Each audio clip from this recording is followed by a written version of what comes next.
I'd now like to introduce the chairperson of Éirígí in Belfast, Rab Jackson, who will outline Éirígí's analysis and vision for the future.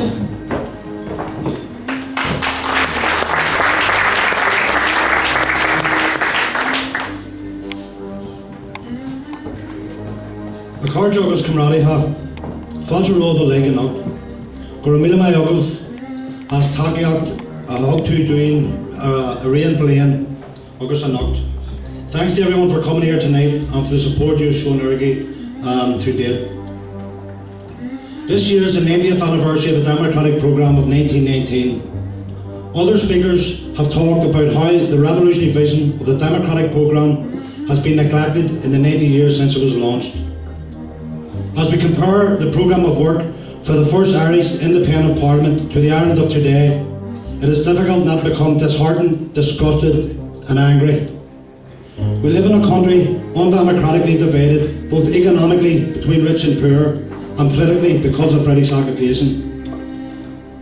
We have all the modern manifestations of what these revolutionaries sought to abolish: poverty, inequality, exploitation, and at the source of it all, occupation. Just this week, we have seen all the forces of conservative Ireland rally behind Britain in what was a dangerous precursor to a major assault on any form of republicanism not in line with British policy. That makes your presence here and support over recent months all the more commendable. We know that organising a radical alternative to British rule in Ireland at present is not an easy task. Conditions are not what they once were. We must all recognise that if we are to progress in any meaningful way. We have political enemies not only from the traditional quarters within the corridors of power in London and Dublin, but within our own communities. There are 5,000 regular British troops, an unknown amount of so-called special forces, hundreds of MI5 operatives, and thousands of rebranded RUC bolstering the British agenda, and are more on the way, supposedly. This is neither a normal or a demilitarised society. We have people who use the vestige of community leadership to introduce by stealth the erosion of what were once the strongest, proudest and most radical areas of this country. Landlordism, privatisation, money lending, poverty, exploitation, exclusion, the young in despair and the old in fear. None of this can be allayed without organised and empowered communities.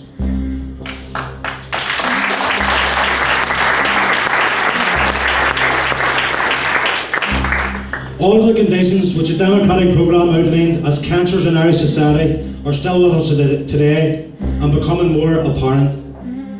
We must be strong enough to recognise these things and not glaze over them if we are to challenge and change the conditions under which we live and work. What better place for Éirígí to organise to see the Republic realised than in Belfast, where Republican political wards remain the most impoverished and underprivileged in this corrupt state, where republicanism itself was born and where the battles were fought for over 200 years at a great cost to everyone. We remain second-class citizens despite the glitz and glamour of the high wire acts ongoing at Stormont, Downing Street and Leinster House. And these conditions are set to worsen as a global system which created them implodes and working class people are punished for the criminality of bankers, politicians and big businessmen.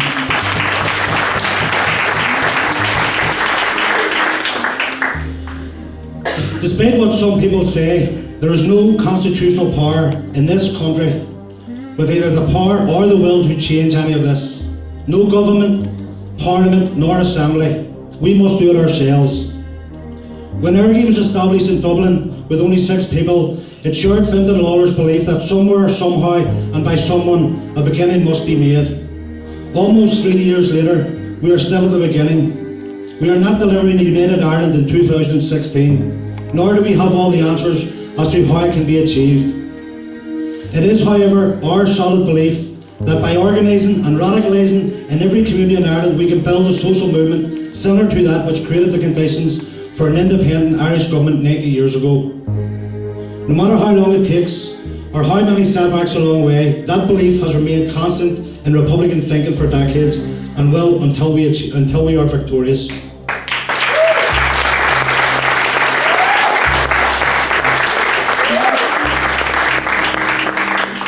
Since our inception, We have maintained that it is only by reclaiming, piece by piece and day by day, our communities and wider society that we can reclaim the Republic.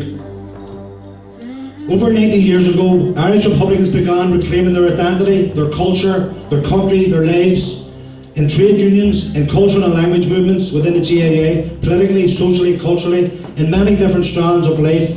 The popular idea of a free and independent Ireland took hold and forced a revolutionary potential that this country has not seen before or since.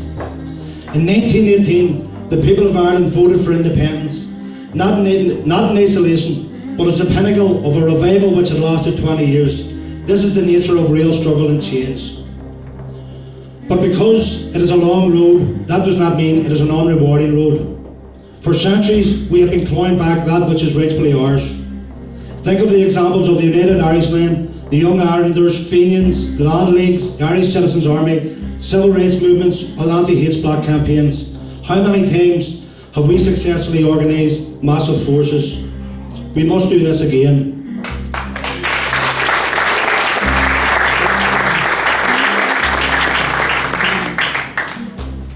Although we do not seek to repeat the past, we must definitely learn from our successes and our failures. Those who relied solely on constitutional politics within the British framework 90 years ago were doomed to failure. The same is true today. We as Republicans, as Irish people, have achieved great things. We have forced changes on this island. We in Éirígí believe that small groups of committed people can help create change. We don't claim to have the only way forward. There are progressive forces all over this island, in unions, in political parties, in community organisations and residents groups, in sporting associations and many other fields. It is only with the participation of all these forces and more that the Republic will be delivered. It must be our ambition to complement and support all that is progressive in this island and to constantly oppose and expose all that is regressive. As ever, it is the British government, its Stormont apparatus and Leinster House which represents the greatest hurdles we must overcome. We must build our strength first. We must build in all the areas that have for decades, if not centuries, been a constant state of conflict with the powers that be. There are hundreds of activists in Belfast in many fields of work doing their best in dire conditions.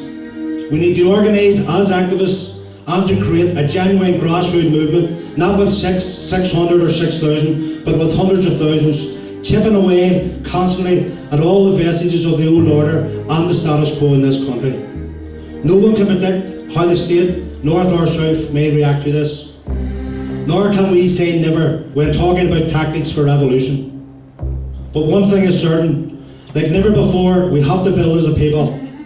Éirígí does not covet the leadership of republicanism. In fact, the concept is an anathema to our beliefs. No one owns Irish Republican socialism. It is the ideology, culture and historical property of all the people of this country. We only wish to play our part and are dedicated to seeing the ideals of 90 years ago become a reality.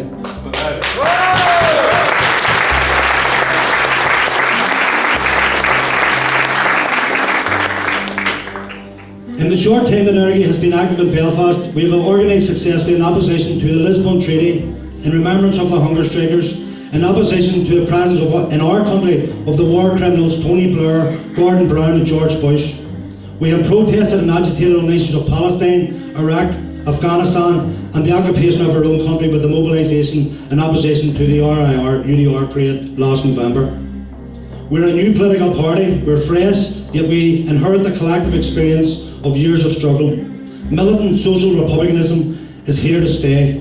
We are dedicated, willing, organised and preparing for the challenges ahead, whatever they may be.